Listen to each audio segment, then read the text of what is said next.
Today's video is sponsored by Picker's Grip. Stop dropped picks and pick rotation while playing with Picker's Grip. Made with all natural ingredients in Virginia. Check out their website to order.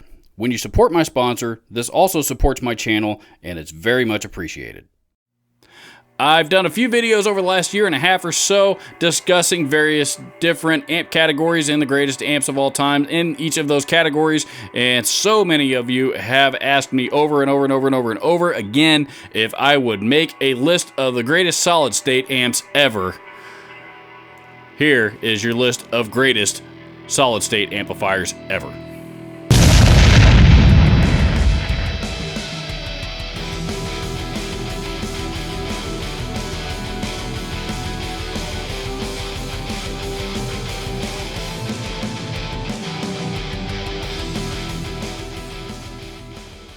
As I mentioned, one of the questions that I have gotten the most over the last year and a half, ever since I started doing these best of, worst of videos, whatever you want to call them, is, am I ever going to do a video on the greatest solid state amps ever?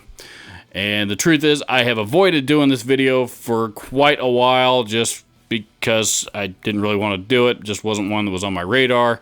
However, enough of you have asked that I finally, sometimes I do videos for myself, in my own enjoyment, and sometimes I do videos because it's what you tell me you want to see.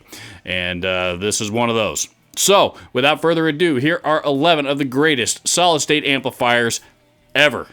As a quick disclaimer, if you are watching this list hoping to find your favorite Line 6 Spider or PV Viper or, Fender Mustang or whatever it may be, those are modeling amps, and the truth is, most of those amps, especially nowadays, are all digital, not solid state. So none of those amps made the list. Same with the higher end models like the Kempers and the Axe-FXs and the Helixes and all that kind of stuff. None of those are going to be on this list as well. This list is strictly the 11 greatest solid-state, true solid-state amplifiers ever, in no particular order. Number 1, Randall Warhead. There's a few different Randall amplifiers on this list, and I thought best, why not start with the one that was the signature model of the guy being Dimebag Darrell, who basically, I don't want to say he put Randall on the map, but he certainly helped to popularize him, particularly back in the 90s when after the Warheads came out. And the Warheads were a 350 watt solid state amplifier, and Dimebag would usually have about 4 of them on stage, each with a pair of 412 cabinets, give or take. And this was the basis for his signature sound throughout that middle section of his career, right up until, I believe, whatever point in time it was, I think maybe after the last Pantera album when he finally switched over to tube amps and started using crank. But prior to that, like the very middle of his career, this is what he was using. The longer he's been gone, the more these are becoming highly sought after on the used market. These are values are climbing steadily, not necessarily quickly, but values of this amplifier are climbing. And I gotta admit, this is, I'd love to have a Warhead. I don't know what I'd do with 350 watts, but I'd love to have a Warhead. Number 2, speaking of 350 watts, the other solid state amp that I would really like to have, even though I don't know what I would do with 350 watts, is none other than the Marshall Mode 4. The Mode 4 came out around the early 2000s, I believe, and solid-state amplifiers were not at their most popular, to be honest, at that particular point in time. Solid-state amps have always been around, they've always had their place, but, when you were talking about spending, I believe that, if memory serves, they were over $1,000, even in the early 2000s, for a brand new Mode 4. That kind of money, most people were spending on a tube head, especially if it said Marshall on it. However, while this head did a really good job, in my opinion, at least when used with the right cabinet, the Mode 4 412 cabinets the Marshall made for this series, by the way, are fantastic, even with tube amps. If you find one, grab it, and you can thank me later. But these amps did a really good job of achieving that classic Marshall sound, as well as a solid-state amplifier can do that anyway. And they also did the high gain stuff really well. And there was even some things to be said about the clean channel on those, which Marshalls are generally not known for. If anybody sees a Mode 4 for sale cheap somewhere, let me know because I want it. Number 3. Speaking of Marshall, back in the 80s, if you didn't have the money for a JCM 800, they had a solid-state amp called the Lead 12. That was actually a pretty decent solid-state recreation of the JCM 800 slash Plexi slash JMP sounds that were really, really popular back in that era. I've had the chance to AB a Lead 12 and a JCM 800 right next to each other, and of course they weren't identical, but it was actually pretty enlightening, and I was pleasantly surprised how close the Lead 12 actually sounded for a solid state. Again, how close it actually sounded to a Marshall tube head. You can find these on the used market pretty easily, and I think just because they are solid state. And just because of the preconception that a lot of, particularly tone snobs have about solid-state amps, they don't generally go for a lot of money. And you can find them in a lot of different versions. They had, I think they had a head and cabinet version. They had a 212. They had a 112, and they even had a mini stack. The little small head with 2 individual 112 cabinets sitting on top of it. Those are really, really cool if you can find those. If you want that classic Marshall sound and you want it to say Marshall on it, but you don't want to spend, the big Marshall money, go find yourself a used Lead 12, and I'll bet you'll be able to fool at least a few of your friends along the way. Number 4, PV Chorus 212. When I did my best clean-sounding amps video about a year and a half ago, one amp that kept getting mentioned over and over and over again in the comments section is the PV Chorus 212.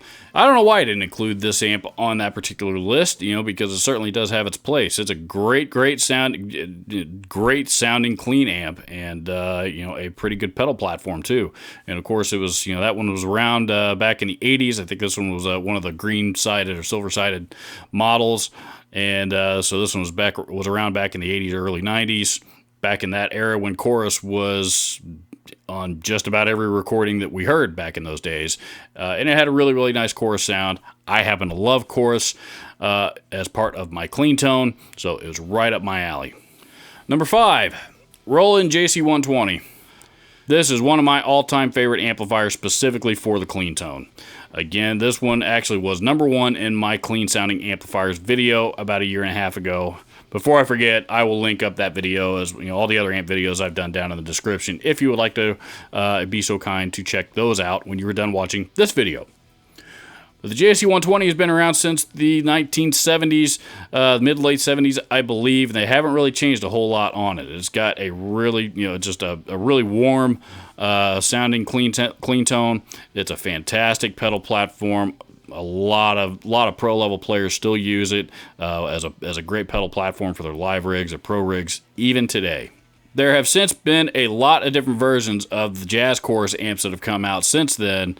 Since the JC120 was first introduced, there's, I believe now there's I think there was a 90 or an 88 watt and a 77 and a 66.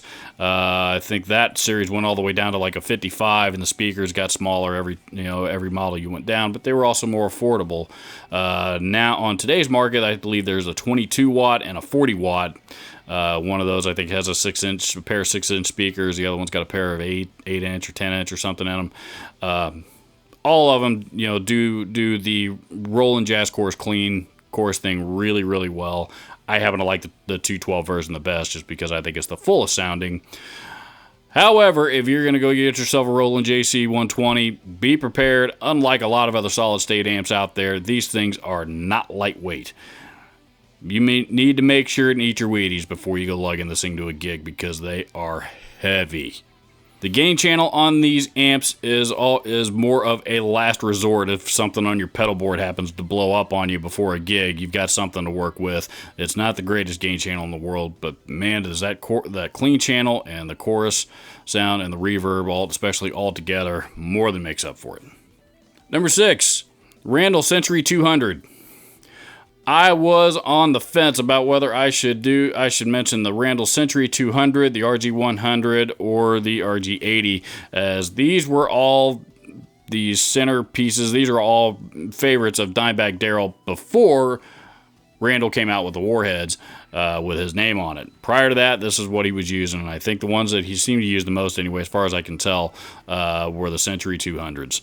So if you're looking for that early Dimebag tone, this is the amp to buy.